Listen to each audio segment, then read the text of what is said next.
In 1967, a civilian passenger aircraft flying a normal domestic route in Nigeria was hijacked mid-air and diverted at gunpoint.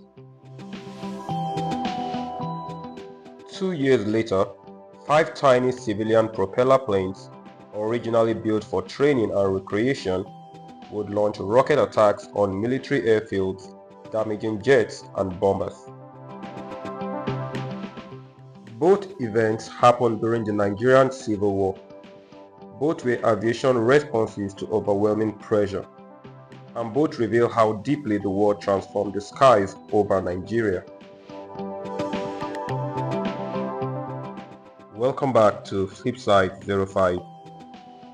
As the son of a war veteran of the Biafran War, I grew up listening to stories directly from my father, who served as an Air Force officer during the war. Stories of tension in the air, of uncertainty, of missions that carried enormous risk. But today, I will not be sharing his personal accounts. Instead, I will walk you through 2 documented aviation events that may sound bold and dramatic, yet beneath them lies the tragedy of a nation at war. The hijack of a Nigerian Airways Fokker F-27 and the extraordinary bombing raids carried out by the aircraft later nicknamed the Biafra babies. If powerful aviation history fascinates you, sit back and relax as we step into one of the most intense eras in the Nigerian airspace. By early 1967, political negotiations had failed, tensions were escalating, and the eastern region was increasingly isolated. As economic blockage tightened, mobility shrank.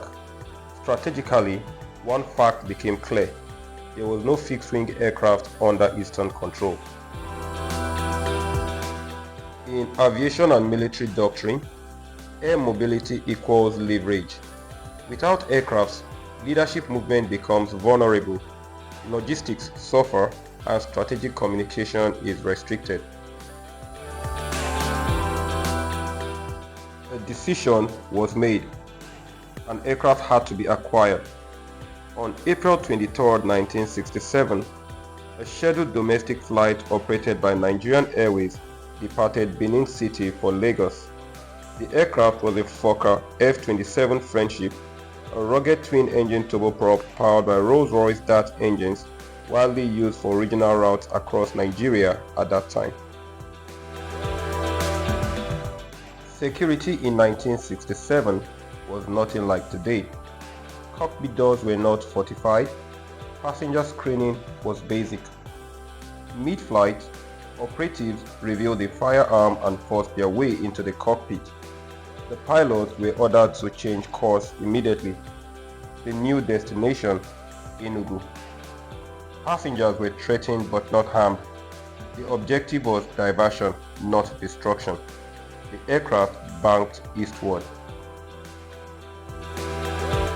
When the aircraft landed in Enugu, it marked a turning point. That single turboprop became the first fixed-wing aircraft available to what would soon formally operate as the Biafran Air Force. It was a bold aviation seizure executed at a time when the national airspace was at the brink of war. The hijacked aircraft became part of an improvised fleet that operated from makeshift and jungle airstrips such as Uli, a runway that would later become famous for night relief flights, but the conflict was only intensifying and just beginning. By 30th May 1967, when independence was declared, the Biafran Air Force had almost no meaningful air combat capability. Meanwhile, the federal side possessed superior aircrafts, including bombers such as the Aviation 2-8 and the Mix series, which were used in bombing missions. Relief flights bringing food and medical supplies to the east were increasingly under threat. Then came one of the most unconventional air operations in modern African history.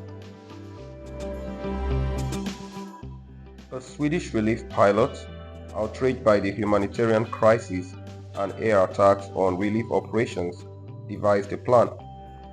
He acquired 5 civilian aircraft, the Malmo MFI-9 trainers manufactured by Saab. These were not combat aircrafts, they were lightweight single-engine propeller planes. They were assembled in Gabon, painted in 2 shades of green using automotive paint and fitted with rockets. They became known as the Biafra babies. Between May 22nd and July 8, 1969, these aircrafts carried out low-level surprise attacks on federal airfields, including Port Harcourt, Benin City, and Enugu. According to multiple documented historical accounts, these raids damaged or destroyed several Nigerian Air Force aircrafts on the ground, included hits on MiG-17 fighters, targeted Ilyushin bombers used in strike operations, and temporarily disrupted air operation at key bases. For a short period, 5 tiny propeller planes created disproportionate tactical disruptions against a jet-equipped air force, but the impact was temporary. The federal response intensified quickly.